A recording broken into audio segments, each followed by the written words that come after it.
So hello everyone, welcome to this webinar. Thank you for joining us today. Our webinar will be focused on the health sector, especially in what we call eHealth or digital health. And we have some very interesting guests today that will present the state of the art of this field, both in Europe and in Brazil. And they will show us some very interesting cases and initiatives that will hopefully help us foment cooperation and to bring Brazil and Europe closer when it comes to this field of e-health. So this webinar today is jointly promoted by projects Atmosphere and ENRICH in Brazil, which are mainly funded by the European Commission. And we will present both projects to you in a few moments. But first, I would like to refer a few things to you. So during this webinar, you hear the presentations and then see the slides of each speaker, and you are allowed to make questions. You cannot do it orally, but you can type your questions in the question section that you can see in this program, usually to your right, the right of your screen. And when you do it, when you type a question, please make sure to specify who the question is destined to, especially after most speakers have presented, so we are sure which one you're meaning to ask. And also, all speakers will provide you with their email addresses. So you are welcome to send us your questions directly to each of us, and we will be happy to reply to you. And finally, I'd like to remind you that this webinar is being recorded and all participants will have access to these recordings and to these lives. They will be made available both on Atmosphere and ENRICH in Brazil websites and also on the Atmosphere YouTube channel. So if you miss any information, don't worry, you have the opportunity to go back and rewatch it. I think that with that being said, I'd like to briefly present Project ENRICH in Brazil to you. ENRICH in Brazil is one of the organizers of this webinar and is also the project I work on. So you will see now the screen of my presentation. Okay, this will be a very, very quick presentation, just so you understand what ENRICH in Brazil is. So ENRICH in Brazil is a project funded by the European Commission under the Horizon 2020 program. It is a consortium formed by 12 organizations in Brazil and in Europe with different backgrounds. So there are companies, universities, funding agencies, nonprofits, research institutions, and so on, all organizations with different types of expertise.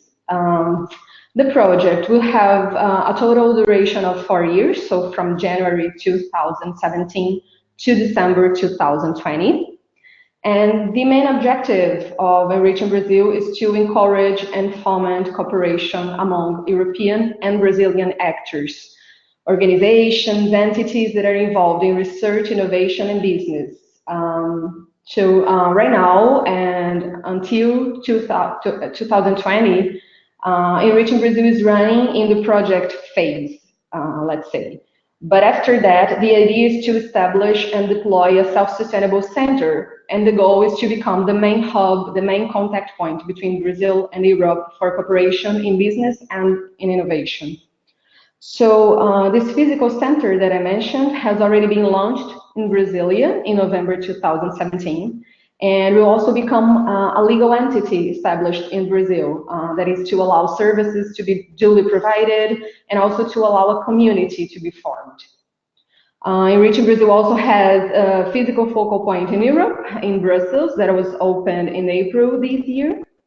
And so the main role of ENRICH in Brazil is to provide information and tools that connect European researchers, organizations, enterprises, startups to Brazil, and also the other way around, so connecting Brazilians to the European scene. So for example, we can help a startup expand its business to the Brazilian market. In the same way, we can help a Brazilian researcher find a suitable institution to develop their research in Europe, for example. We do that through a portfolio of services that are tailor-made for each institution and each reality. So they are really destined to any type of organization or any type of different need.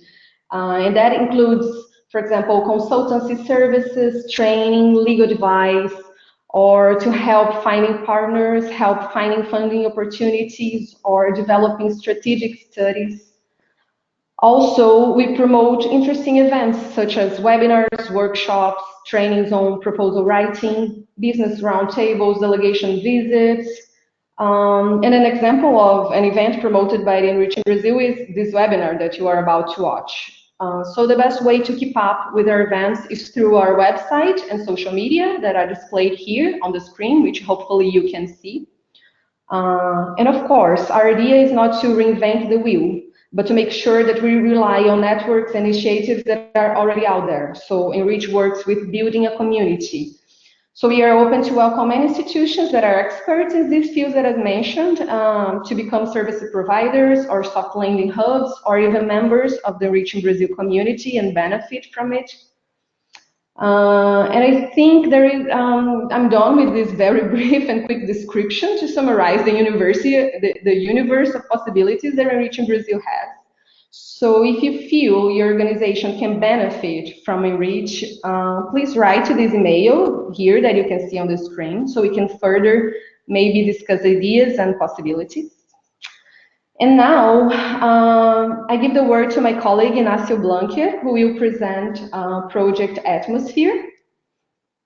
And we'll switch to Inácio's screen right now. Okay, thank you very much. Can you hear me well? Yes, I hope so. So, yeah, thank you. So, thank you very much for attending this webinar. So I will also very briefly describe the Atmosphere project. You will see more details of the specific parts related to the health sector of Atmosphere later on in one of the talks. So basically, Atmosphere is a EU-Brazilian H2020 project founded on the fourth joint call that aims at developing trustworthy cloud services on a federated intercontinental pool. So our main aim is to provide developers and users of cloud services a quantitative score of the trustworthiness. Trustworthiness is the evaluation of the trust of a service, including not only the service itself, but the resources, the data, and even the application that have to be run on top of the services. So what you will get from Atmosphere is a set of services and an infrastructure of everything developed on the open source licensing to enhance the quality and the trustworthiness of your application by using our trustworthy data management services that can allow you to execute code even if you don't trust on the cloud services in a very trustful way, to process data and get information like, for example, the fairness in the classification of your models or the explainability of your models. That means that you can have an intelligent artificial intelligence system that can also provide information that can be used to tell your users, to explain your users how the results were taken, and if there's some bias on gender, on age or race in your system, and a system to evaluate this dynamically. We focus on a medical imaging because medical imaging, medical sector in general is very good candidate for trustworthiness because you have the problems of vulnerability, the problems of trustworthiness in the level of dependability, privacy, and other stuff. So we hope that using our platform, you will have more possibilities of develop better applications. If you want more information, you can visit our website or subscribe to the newsletter or our social networks references. And that's all from my side. Okay, thank you very much, Inácio. And now we can go to the specific subject of this webinar, which is to present the state of the art for digital health or eHealth, both in Brazil and in Europe, and to go through some interesting initiatives that we have going on. So first, I would like to present Frederic Levion. Frederic is the Vice Executive Director of the International Society for Telemedicine and eHealth, which is a global network of digital health stakeholders And Frederic will open the webinar presenting the network and the current state of the art of eHealth in Europe. So the floor is yours, Frederic.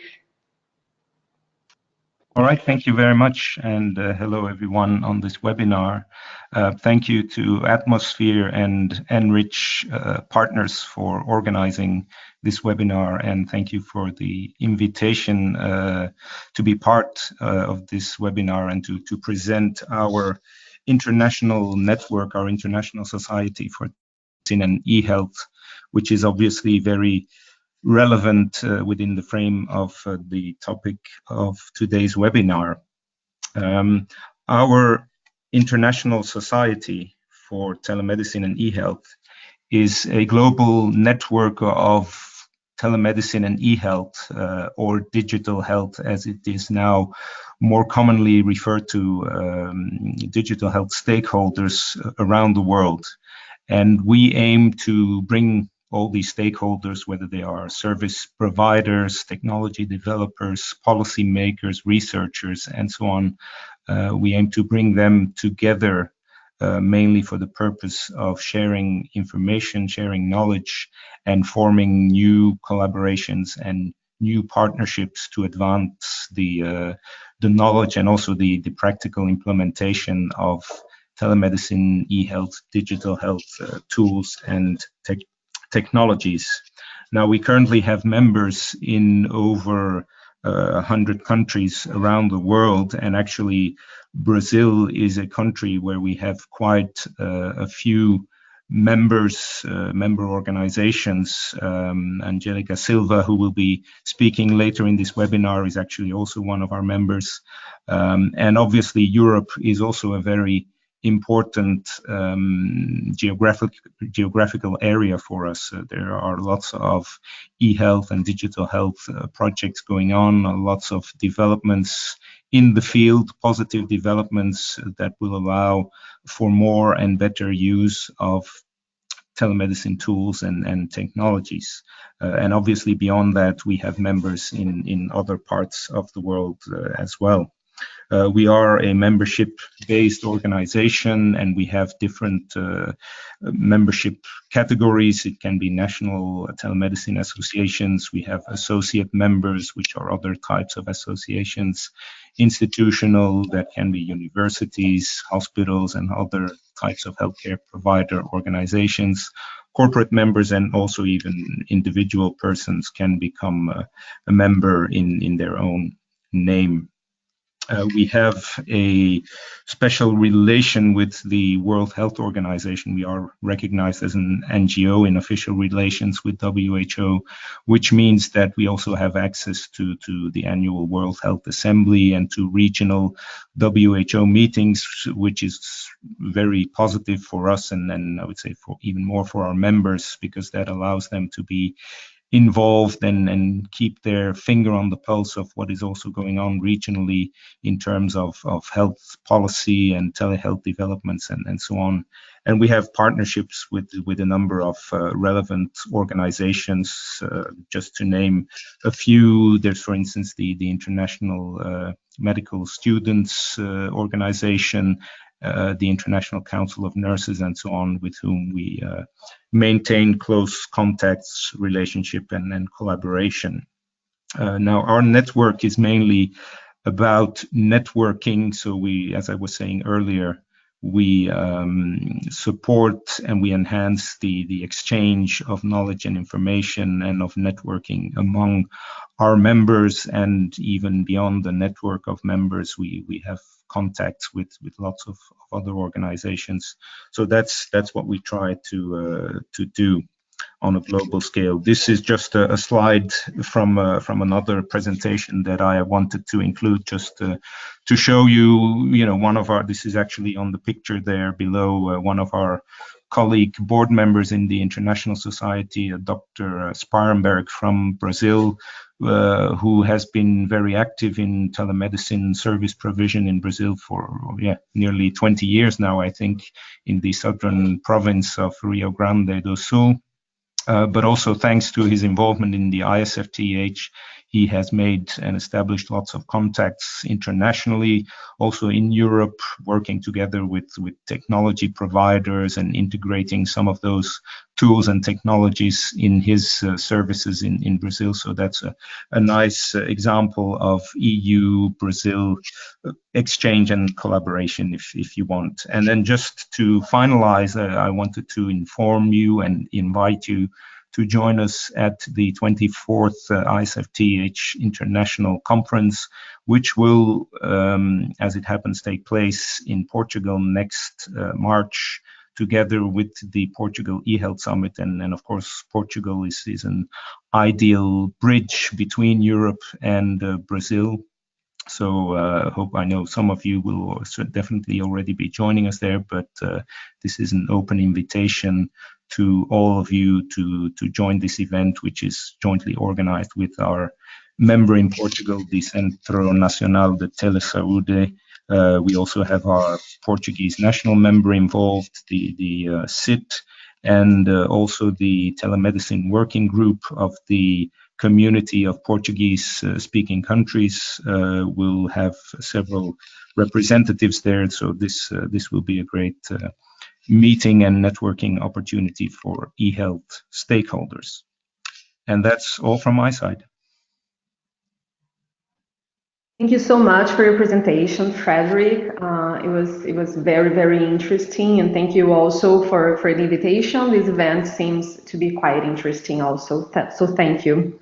Now I would like to call Luis Falcon Martin. So Luis is the founder of GNU Solidario, which is a nonprofit organization that delivers health and education with free software. He's also the author of GNU Health, the award-winning free health and hospital information system. So Luis, the floor is yours.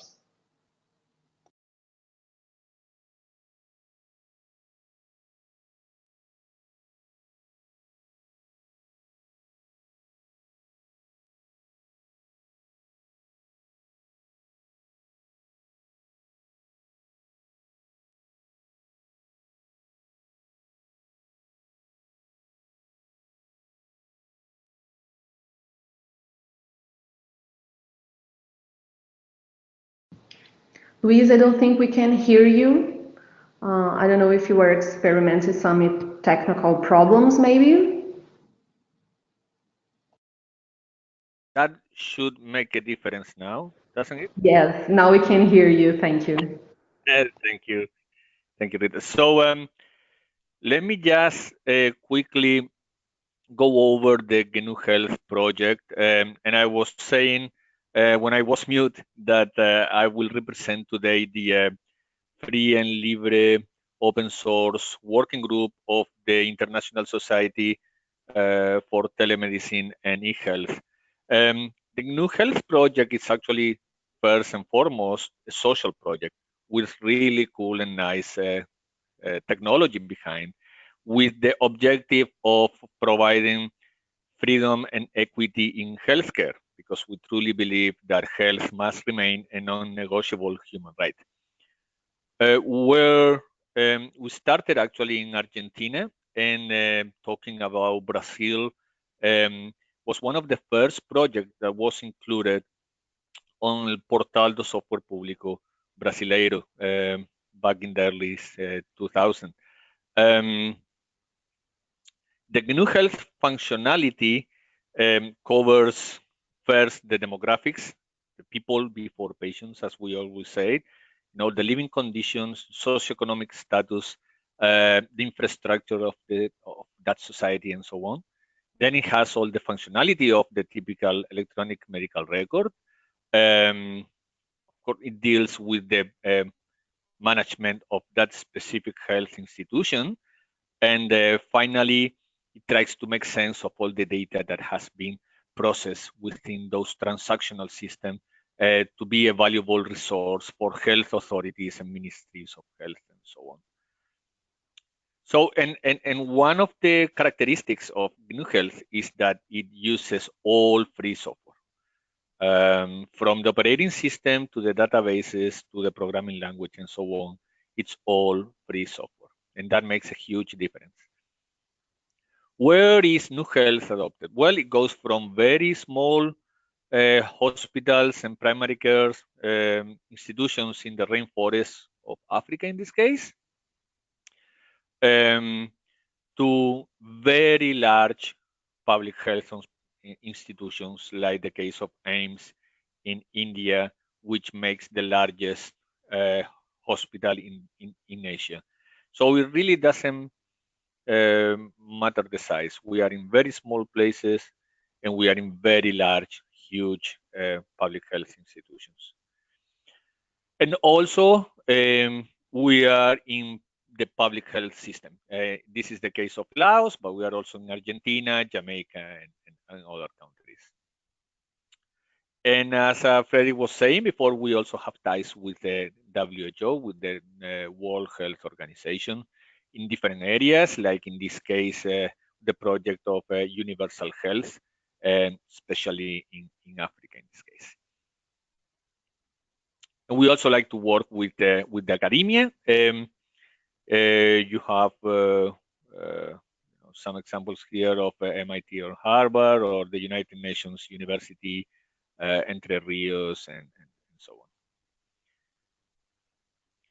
So what we try to do is we try to combine all the socioeconomic determinants of health, and to that we add the medical history and also the environment on where that person is actually living, lifestyle, and so on, to try to have a holistic version of health. But we do also work at the molecular basis, molecular level of health and disease, including, over 30,000 natural variants related to proteins in the human being. The federation, the GNU Health Federation, it basically deals with having a distributed, federated, autonomous set of nodes, which each node is independent and it can build heterogeneous networks and be very scalable, from small set of regional net to a country-wide or nationwide public health networks. And you can get into our homepage and also on Twitter and write us and get involved on this project that is been now 10 years that we've been very happy to have it. So let's not forget, lastly, that medicine is a social science and politics is nothing else but medicine on a large scale. That's part of the reasoning for GNU Solidario and GNU Health project in general. So thank you very much, and I'll pass to the Rita again. Thank you. Thank you so much for your presentation, Luis. It was very enlightening, and thank you for presenting GNU Health to us. And now I would like to give the word to Angélica Batista Silva. Angélica is a researcher on public health at Fiocruz in Brazil. She's also a journalist and specialist in internet interface and multimedia. She will present first the Oswaldo Cruz Foundation and provide a brief scenario on the eHealth state-of-the-art in Brazil.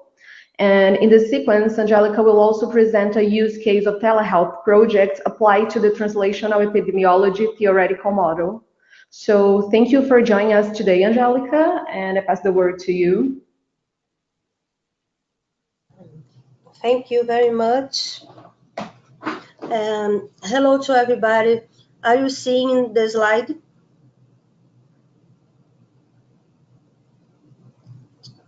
Yes, we see it. Okay, let's begin. Hello to everybody in this webinar. Frederick, Eduardo, Ignacio, and everyone. Firstly, I would like to thank the organization of this event for inviting me.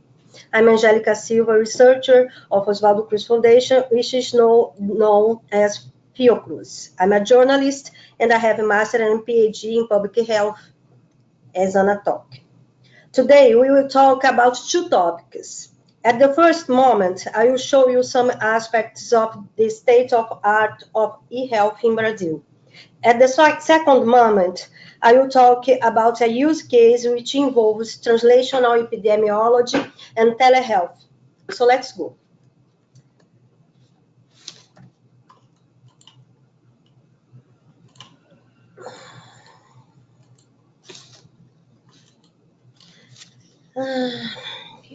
I will divide my exposition in these 5 talks. Briefly, let's talk about Fiocruz. The Oswaldo Cruz Foundation is a 100 years public institution. It was founded by bacteriologist Oswaldo Cruz in Rio de Janeiro City, on the Brazilian capital. And our mission is to promote health and social development, generate and disseminate scientific and technological knowledge, and to be an agent of citizenship in Brazil.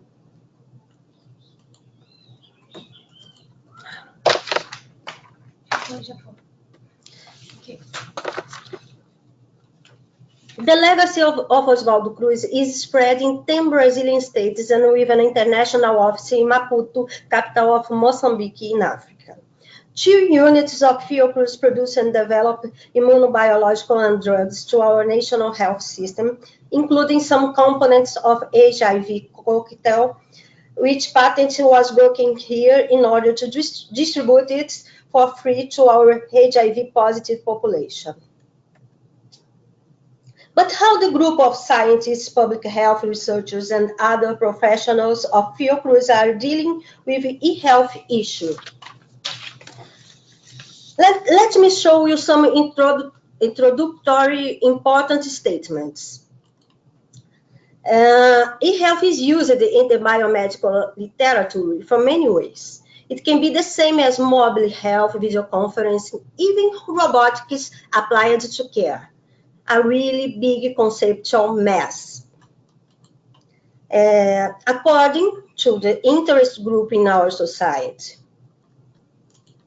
But we can certainly say that telemedicine is the oldest term, followed by telehealth, which carries the idea of distance care, the promotion of health, and the addition of other professions plus knowledge areas to make it happen.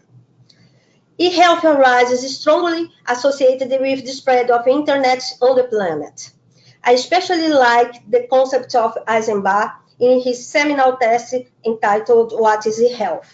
From 2001, in which he said that e-health is an emerging field in the intersection of medical informatics, public health and business, referring to health services and information delivery or enhanced through the internet and the related technologies. In a broader sense, the term characterizes not only a technical development, but also a state of mind, a way of thinking, an attitude, and commitment for networked global thinking to improve health care locally, regionally, and worldwide by using information and communication technology. But recently, on May of this year, World Health Organization renamed this topic as digital health.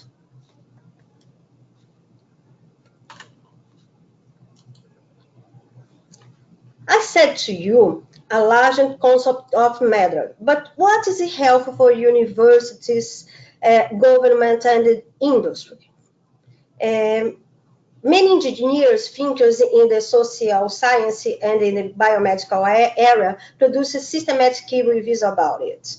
We can observe that the e-health view, other letters are substituting the I of electronic, preceding the word health, delimiting different semantic fields.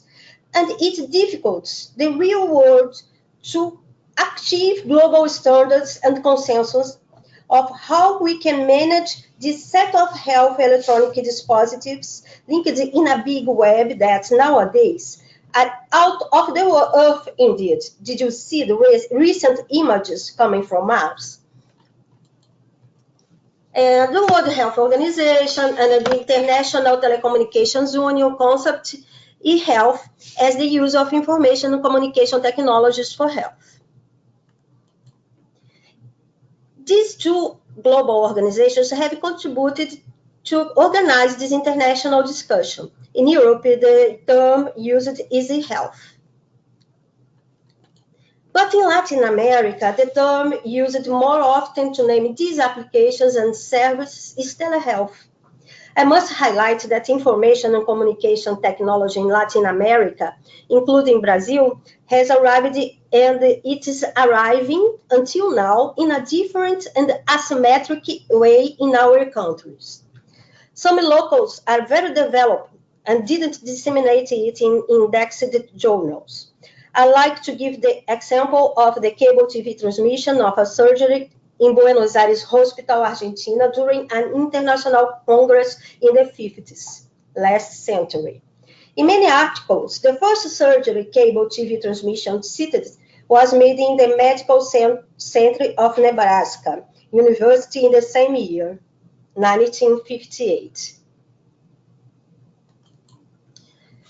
How is it in Brazil? Telemedicine has begun with pioneering and isolated experience in the 90s. Many located in public institutions, health research centers, and universities.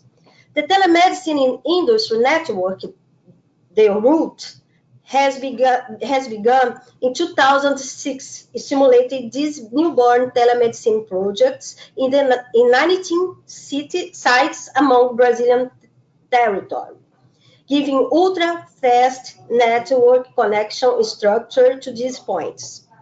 These teaching hospitals had different initiatives, from ICU telemonitoring to virtual meetings online. Since that, the major activities in synchronous teleeducation are organized in special interest groups, as you can see in the slides. The computer and network equipment manufacturers recognize this market as lucrative, lodging patents of video conference system in Brazil, principally in the middle of the first decade of 2000. 1 year later, other national action of telehealth was the pilot project of Ministry of Health in 9 Brazilian states, connecting 900 primary health care units with specialists in universities around the country. Despite these two big projects, the National Policy of Informatics and Health Information Technology was published only in 2015, after a long discussion with civil society.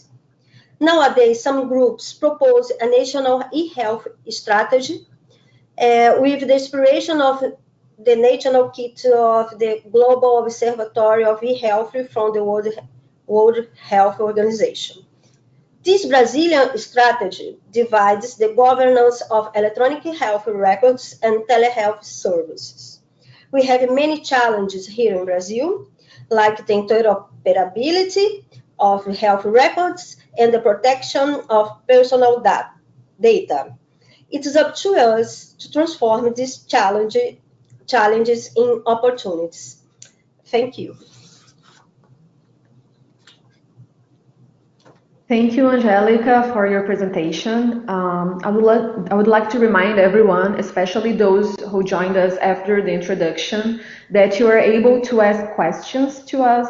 You're not able to do it orally, but you can use the questions section here in GoToWebinar. So you can look, there is a question section. You can type your question there, specifying who is the speaker, who the question is destined to, so we can read and answer your questions, and then you can hear the answer. So with that being said, I would like to present Eduardo Camacho Ramos. Eduardo is an image analysis scientist at Kibin, a company especially dedicated to medical image processing and imaging biomarkers extraction. Eduardo will present to us a new method to deal with rheumatic heart disease based on the extraction of features from echocardial images. So Eduardo, it's a pleasure to have you with us today. Excuse me, Anna. We have two parts of the presentation. Oh, okay. So Angelica will first present the case, and then I'll pass it on to Eduardo. I'm sorry for that. Let's go. I will be quickly. I will try. The second part of my presentation is the use case, telehealth, and translational. After this little pause, stop, I will present the use case named the translational epidemiology and telehealth. This is one of products of my doctoral thesis and defines how I work here.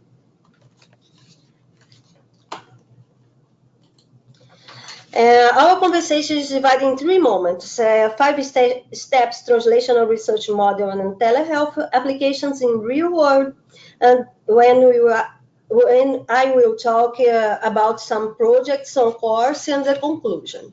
Well, we have already seen that telehealth had many meanings according to context.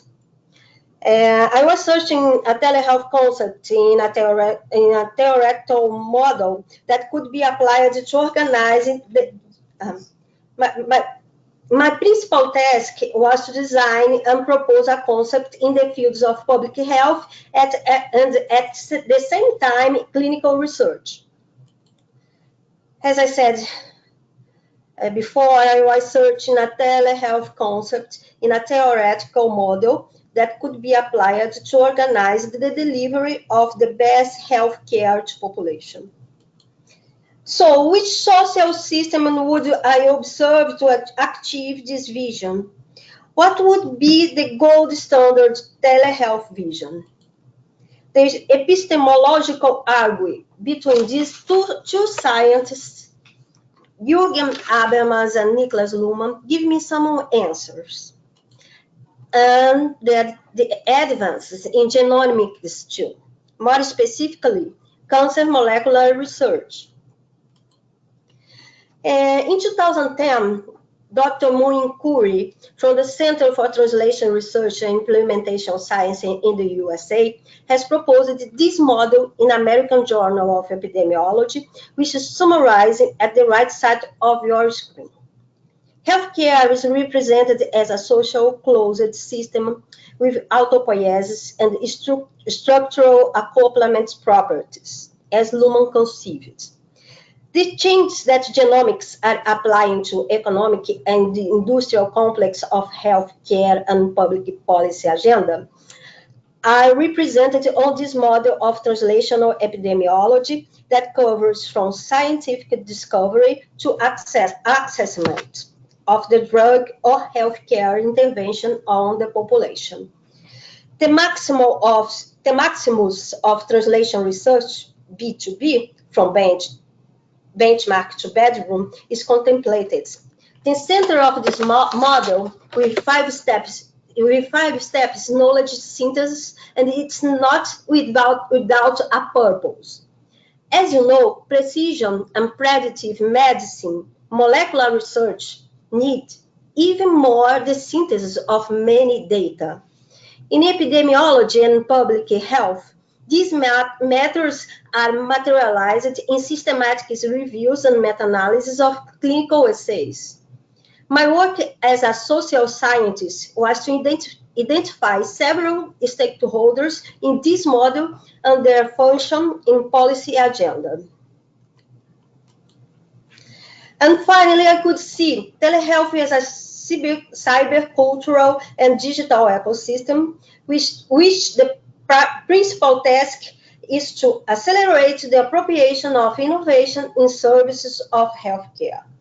This is a rich ecosystem and a human and no-human actors network, as Michel Calon or Bruno Latour said, which center is the best evidence. I will show you 4 examples of concrete and ongoing projects: Resistência Arco-Íris, Zero Mothers Dies, Indigenous in Amazon Forest, and Plagiatis.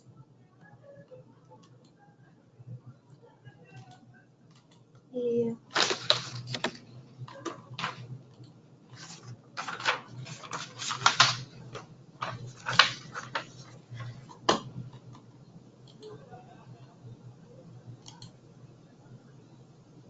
Peraí, como é que eu volto? This project, Resistência Arco-Íris, is to combat the transphobia with telehealth activities in Brazil. The principal aim is to elaborate in a participatory way a strategy of intervention through digital health tools that allow the LGBTI population to inform themselves, denounce, register, confront, and avoid many forms of violence to which this population is subject. It's a translational research in phase 1 because we use the network of physical devices, smartphones, and tablets to implement and potentialize this action with the support of big data analytics. Zero Mothers Dies intends to build bases for the pregnant e-patient at the National Institute of Women, Children, and Adolescent Health, Fernando Figueira, showing and adapting a mobile health application that gives precious information about pregnancy and children care. It's a translational research in phase 3 because we have heard patients in the neonatal program about mature intervention in order to improve and evaluate it in real life with the help of the pregnant women and professionals of prenatal and pediatric care. This project is a telehealth intervention for secured food and nutrition of mothers and babies in the deep rainforest, and it happens in Brazil and Colombia. The literature shows a nutritional and anthropometric profile with high prevalence of HIV and malnutrition deficits in indigenous children in Brazil, associated with poor socioeconomic and environment conditions. It's a translational research in phase 4 because we know the problem of malnutrition. It's very documented. We are monitoring and evaluated this conjugated to an innovative intervention with the use of telehealth. Indigenous will do their own video recipes about traditional food. This research in course can review new approaches and stimulate new discoveries for nutrition during pregnancy. This project is the Director Plan for Health Information Technology, constructing indications for telemedicine and telehealth with 33 university hospitals in Brazil. It's a translational research in phase 2 because the policy is already mature, and we will have to establish the best practice of electronic health records in Brazil. In the same direction, my research group are mapping the applications and services in order to adapt the model for assessment of telemedicine to Brazilian context, a framework used in many European countries. I finished my speech with the photo of the women scientists of Fiocruz in the front of the castle's door, which Oswaldo Cruz has constructed 100 years ago, the heart of our campus. My principal message to you is that there is many ways to see the research objects and the opportunities of collaboration in the field of e-health or telehealth as you wish. We have to keep it in mind, the strength of evidence as the center of quality in health, and to have a transdisciplinary approach in order to accelerate the discovery related to cure, treatment, and well-being of mankind. Thank you. Thank you, Angelica, for presenting your use case and also these 4 very interesting applications. And now, yes, I would like to present Eduardo Camacho Ramos from Kibin to present this new method to deal with rheumatic heart disease. So thank you for joining us today, Eduardo. Hi to everyone. Thank you very much. It's a pleasure for me to be here. And yes, as you said, I'm going to present the diagnostic assistance for rheumatic heart disease by extracting features from echocardioimages. And first of all, I would like to clarify to all of you what rheumatic heart disease is. The rheumatic heart disease is the most common acquired cardiovascular disease in children and young adults and remains a major public health problem in developing countries even today. RHD is the result of damage in one or more heart valves after recurrent episodes of acute rheumatic fever, which is an inflammatory disease caused by an infection with an Streptococcus bacteria. And when the heart is damaged in this way, the valves are unable to function properly, and it can result in a heart failure and even the death. The symptoms of this disease depend on the valve lesion and its severity, and may not be shown for many years until the valvular disease becomes severe. In general terms, the initial symptoms are the typical of any early heart failure, such as the breathlessness or the general weakness. And traditionally, this pathology was diagnosed by auscultating for a heart murmur in those patients with a history of rheumatic fever. But more recently, the echocardiography has proven to be a more sensitive and specific method. For instance, here in the first two images, we can see the anatomy of a heart. For instance, we can distinguish here the mitral and the aortic valve in the systole phase and the diastole phase.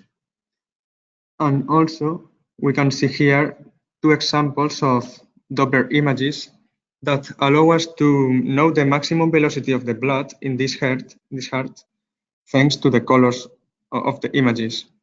And considering collecting all this data, all this information, the doctors can evaluate if the patient has the disease or not. And our goal here is to help them to do that in a more automatic way. And for that reason, two different post-processing strategies have been developed with the collaboration of our colleagues from the UFMG. The first approach uses artificial intelligence techniques, specifically deep learning techniques based on convolutional neural networks, to create a classifier for the screen of the echocardiograph images on this pathology. And this classifier should serve as a first screen to differentiate between the normal and abnormal studies. And the second approach, it's about radiomics and consists on the extraction of features from both anatomical and Doppler sequences, and finally build a classifier using hierarchical clustering and deep learning techniques. In this first approach, two models are used: a viewpoint classification model and RHD classification model. That's because the anatomical views are classified according to the reference during the acquisition, and we had to classify them before continuing with the next processing steps. For this viewpoint model, this viewpoint model deals with single frames during the training, and finally we get the classification of the videos according to this point of view. And these videos already classified are the inputs for the next model that deals with sets of frames extracted from one of these video files and try to classify them according to the pathology, allowing us to distinguish if the subject has or not has the disease. And the other approach is the radiomics, and I would like to clarify to all of you what radiomics is. Radiomics is the extraction and analysis of huge amount of quantitative features from images with the objective of finding conclusions that explain the diagnosis, the prognosis, or even evaluate the efficacy of a certain therapy. Some of these features could be the maximum intensity of the pixel, the homogeneity of them, or even their variance. And this methodology includes several processing steps, such as the segmentation, the text analysis, data reduction, and the classification. And for this approach, we have distinguished two different pipelines for the anatomical and the Doppler sequences. For instance, for the anatomical sequences, first we perform a frame splitting in order to convert the video into individual frames of images. Then we do the segmentation of the mitral and aortic valve in both systole and diastole. We apply texture analysis, and we finish with the data reduction and the classification of this information. And for the Doppler sequences, it's really similar, but the main difference is that here we do a color-based segmentation, trying to extract all these colors with the information about the maximum velocity from the images. Here we can see all of this in a more visual way. And from the original ultrasound sequences, we do the frame splitting, and we select 4 of them. One in which we can clearly see the mitral valve during the systole, another with the mitral valve during the diastole, another with the aortic valve during the systole, and the last one with the aortic valve during the diastole. And once we have identified these frames, we segment the valves in this, and on this segmentation we perform the texture analysis, trying to extract all this quantitative information from it.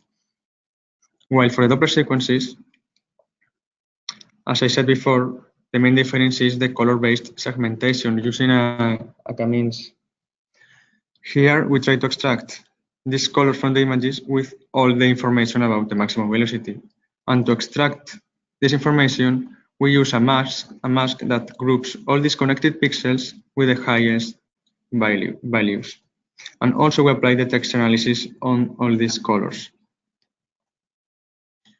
And once we have collecting all this information from both anatomical and Doppler images, we can classify them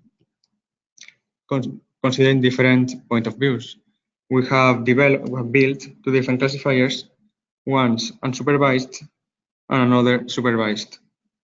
For the unsupervised classifier, I'm going to show you 3 different examples considering just 60 subjects. In the first of them, we only consider the anatomical features of each one of these subjects. And as you can see in this clustering, we don't have, the data is really mixed up, so we cannot extract any clinical endpoints from this information. But if we go to the Doppler sequences, the Doppler features, we have a more promising grouping of the data. For instance, here at the bottom of the map, we can see clearly 2 different groups divided mainly by the homogeneity of the images. And if we try to combine all this information again, we have again very confusing map. So we can extract from this classifier that the Doppler features are the more promising way to classify the patients according to the pathology. And for the supervised classifier, we have tried different deep learning techniques such as logistic regression, supervector machines, or decision trees, and the best results were got with this logistic regression. Here, we got a 75% of accuracy, and we got this confusion magic with these rock curves. Considering 2 different classes, the class 0 are the pathologic cases, while the class 1 is formed by the normal cases. As you can see, we have this true positive and false negative rate with these rock curves. And our goal here is to implement convolutional neural networks, trying to get or to find a better classification of all this information to have a better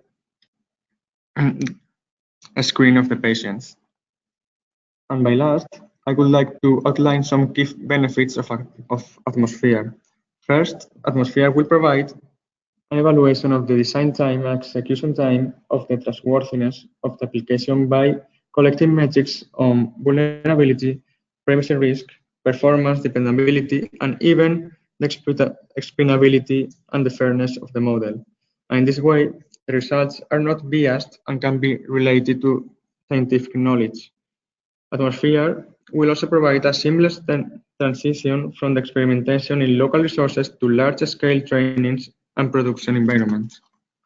And also, Atmosphere guarantees the confidentiality of the data, even if it is stored and processed in uncontrolled environments.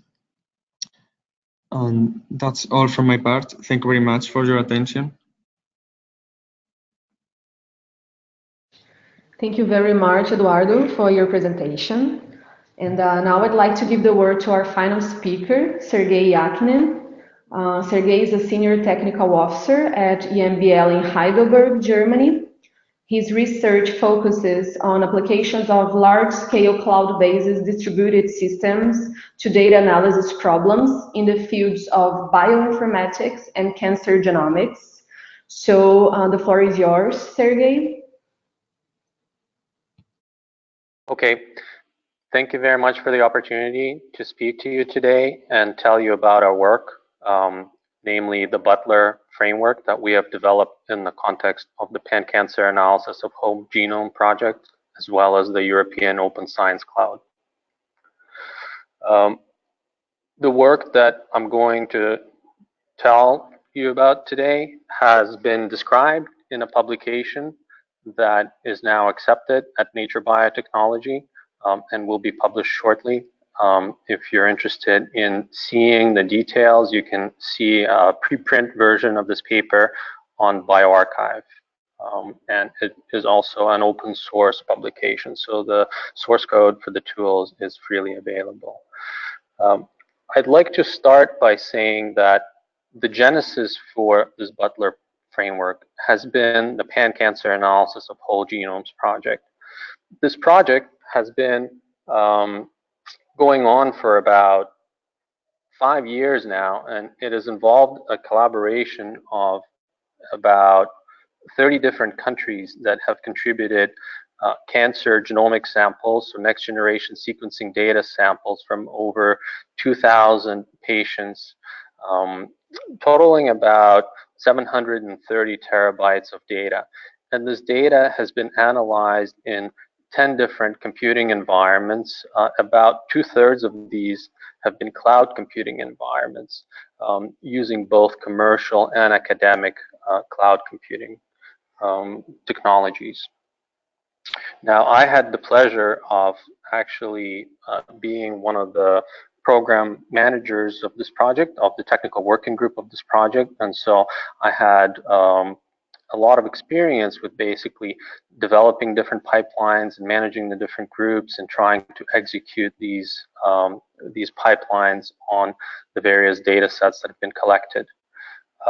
Now, if you'll take a look at the slide, you're going to see a timeline of the different workflows that have been run as part of the genomic analysis that was carried out as part of this project. There are many things to see here, but one of the things that really jumps out is the fact that every pipeline tends to start off making fairly swift progress. And I should say that across the x-axis we have calendar time, and across the y-axis we have the number of samples that have been processed by each pipeline. So each pipeline makes pretty swift progress through about half of all the samples, and then the progress rate tends to taper off, and then it can take as much as 75% of the entire analysis time to process the remaining 25% of the samples. So this is indicative of many different things. One of the key reasons for this is the fact that there's data of varying quality, and another key reason is the fact that we're running this on very large infrastructure. So across the 10 different environments, we're using over 16,000 compute cores, many terabytes of RAM, and several petabytes of disk. And so a lot of issues tend to crop up as you basically process this data set. And so while the first half of the time we're basically talking about sort of the happy case of processing, once we start accumulating different errors and they need to be resolved, the progress of the pipelines tends to stop. So one of the exercises we sort of did was looking at, well, if we're able to actually maintain the type of progress rate that we have had before, sort of this ideal progress rate, how much time could we have saved on this project? And so across the different pipelines, for a project of this magnitude, we're looking at being able to save anywhere from 2 to 10 months of the project time. So this is very, very significant, of course. Now, in order to remedy this situation, we came up with a software framework called Butler. Now, to set the stage for what Butler is actually able to do, we've developed a slide that talks about the analysis life cycle. So as scientists, we want to be able to analyze data efficiently. We want to be able to schedule an analysis, deliver the data, analyze and extract results. And in order to support these processes, there's computational infrastructure that needs to be basically brought up, delivered to where the data is, perform the work efficiently, and then released. Now, the scope of what the Butler framework does is mainly to do with the infrastructure lifecycle, not the data lifecycle. The 4 key areas that the Butler framework tends to try to accommodate is these 4. So provisioning of virtual machines on cloud computing environments. So this is the action of creating clusters of virtual machines, and we want to be able to do this on many different cloud computing environments. Configuration management is another concern. So this has to do with the fact that once you have a set of virtual machines, how do you load complex software systems onto them that may have many different interdependencies and conflicts and so on? So how do you do this in a scalable manner? The third concern is workflow. So while we want to be able to run analyses, we need to be able to run different tools, schedule their execution, pass inputs and outputs between different tools, and manage this whole process. And then the fourth, and what I would say the most important aspect in running an analysis at scale, is operations management. So once you actually have, these thousands of machines operating and processing data, how do you actually keep track of what's going on, and how do you tell when errors occur in a timely manner? Because this is really what affects the ability of a project team to basically get the job done. Now, here I'm showing you a diagram that depicts the Butler system that we developed. This is sort of an architecture diagram, and it has a lot of components. I'll take you through these components in the later slides one by one, but to give you a quick overview. Sergey, can I just interrupt you for a second, because I don't think we can see your screen changing. We can see your first slide, and then it appears to the left, all your slides, but we cannot see it changing. Okay, let me try to fix that quickly.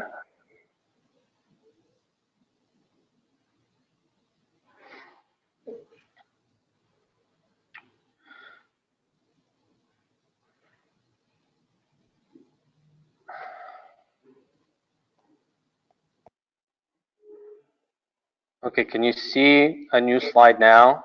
Yes, now we can. Thank you. Okay, so the presentation mode is not showing for some reason, so I'm going to continue showing these slides like this. I apologize that they're kind of small. Hopefully you'll be able to make out the details. So I've just enlarged them. I guess you haven't seen any of the slides that I've been showing to you and staring at the introduction. I'm sorry about that. Okay, so what you're looking at here is the architecture diagram of a typical Butler deployment. So I'll go into the details in later slides about the different components, but along the left side, you're looking at worker machines. So these are virtual machines that actually perform the scientific analyses that we want to be able to take on. On the right-hand side, we have a tracker. So this is a virtual machine that is responsible for all of the workflow management. It's responsible for parsing workflow definitions, creating executable tasks out of them, and depositing them into a queue that you see in the middle.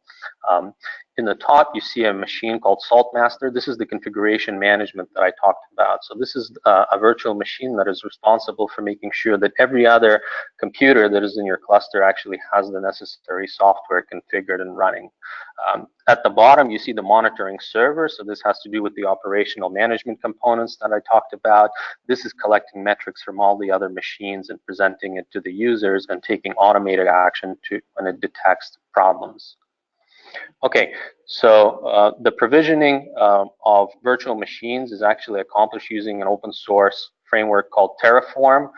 This framework allows you to create clusters of virtual machines on virtually any cloud computing environments by basically defining a recipe that tells you what type of infrastructure you want to deploy. So you can use this framework to basically deploy clusters of hundreds of machines on environments like Amazon Web Services, Google Compute Cloud, Azure, or OpenStack.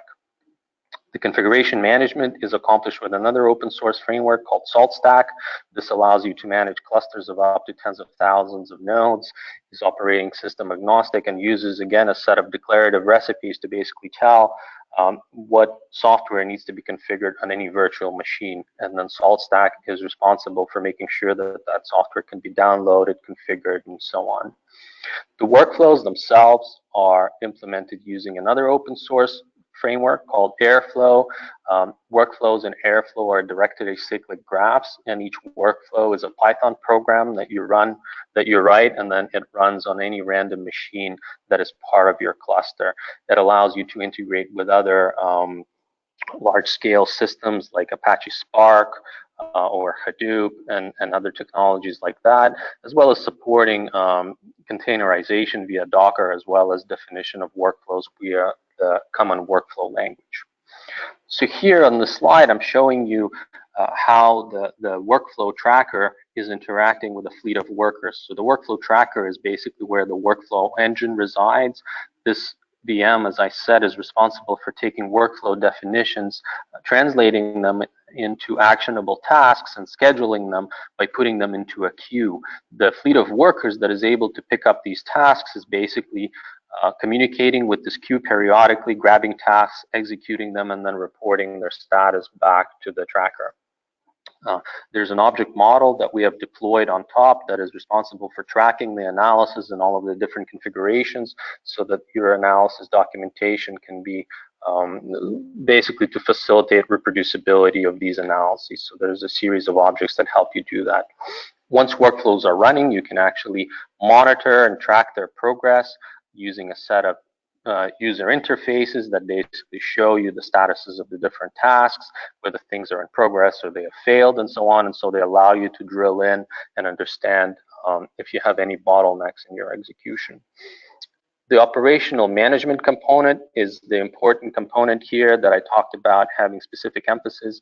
So here we've deployed a monitoring server that collects runtime performance metrics from all of the different machines, tracking things like CPU, hard drive usage, RAM, as well as different custom metrics that you can deploy. These metrics are then stored in a time series database, and then they can be served up to the user using a set of dashboards where you can basically identify visually when there's an issue in your system. So as you can see at the top, this is kind of normal operation profile where all of the machines, every line here is basically a virtual machine and showing the load of that virtual machine. So across the top is kind of normal, stable, and then as machines run out of work, the load on the machines goes down. In the middle, you see an event has occurred at some time roughly after 12:30 where the load is spiking on these machines. So this is indicative of some sort of issue that you may have observed in your cluster that you need to investigate. And then the bottom panel, you can see a set of metrics that you're collecting from the database that you can basically use to ascertain the health of your database systems. Now, one of the things that we have done to actually take automated action when issues are occurring in the system is develop a self-healing mechanism where we basically use the time series database that we have developed, and then we apply a rules engine on top of it that has a set of definitions for what it means for the system to be working properly, or what it means for there to be an issue. For instance, an issue might be that the CPU on your virtual machines has been at 100% for longer than 2 minutes, and so your machine is basically overloaded, for instance. Or an issue might be that a particular service that is necessary for the running of your application has failed, and so you're not able to make progress. So this anomaly detection engine basically triggers these rules on the time series database, and then when we detect an anomaly, we use a self-healing agent that is able to basically communicate with the different parts of this cluster and take automated action to restart services or add hard drive space and do things like that. And when it's not able to take that automated action, then it will notify the user via email or a Slack message to basically go in and log in manually so that you can basically detect and resolve issues as soon as possible. So one of the key design decisions that was made in creating this framework was to use a lot of already established and widely used open source software. So this shows you a table which you can look at hopefully later as I've shared this presentation of the different open source products that have been used, and they all have hundreds of contributors and are very well maintained. And so I think this is really good indicator of the fact that this framework will have longevity over the years to come as the different pieces of software are very, very well maintained. We have used this framework in the context of the pan-cancer analysis of whole genomes projects, as well as in the context of the European Open Science Cloud. So here I'm showing you a deployment that we have done of Butler on 3 different cloud computing environments for EOSC pilot, each one of them roughly with 1,000 CPUs and 4 terabytes of RAM, but 1 petabyte of disk each, and then basically analyzing anywhere from 50 to 70 terabytes of raw genomic data to perform genome alignment and variant calling. So in summary, we think that clouds are very powerful to help facilitate sharing of data and methods. Bioinformaticians typically come from an environment where they've used high performance computing environments, and so there's a wide variety of new technical skills that they need to learn in order to be able to operate effectively on clouds. Butler provides functionality in 4 key areas that I've talked about, so infrastructure provisioning, configuration management, workflow management, and operation management, that will help bioinformaticians tackle these issues on cloud computing environments. And in our experience, running of large-scale analyses shows that operational management is really the key area that has the biggest impact on how long it takes to finish the job. And this is why we make a special emphasis in Butler on providing a rich tool set to enable people to grapple with these issues. Thank you very much.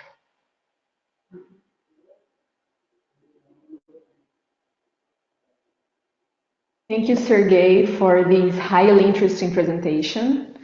Now we are reaching towards the end of our webinar. I would like to thank all 5 speakers that joined us for today's webinar. Thank you for presenting your work, your research, and these initiatives to us. We have a few moments for questions, so I see that there are yet no questions, so I'll give you a few moments for you to type if there are any questions that you wish to ask to some of the speakers. So let me just give you a few moments to see if anyone has any question.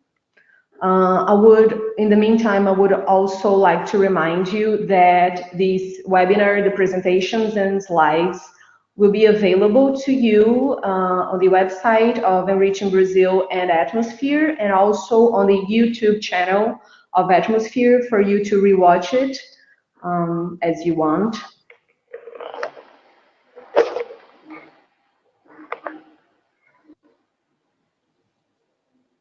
I believe that for the moment we do not have any question. I'd like to thank everyone for joining us today for this webinar.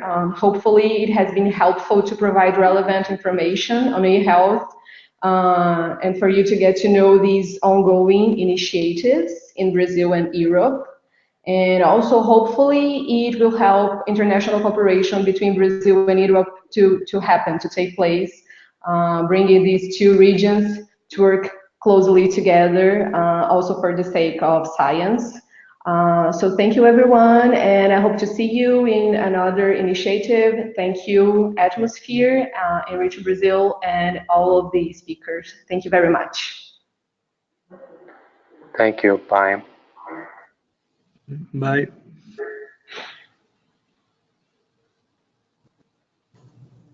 Bye, everyone. Congratulations to every speakers from Brazil. And Frederic, I hope to see you in Portugal. Finally, I will speak Portuguese. Okay. Thank you. Thank you, Angelica. Thank you, everyone. Bye-bye.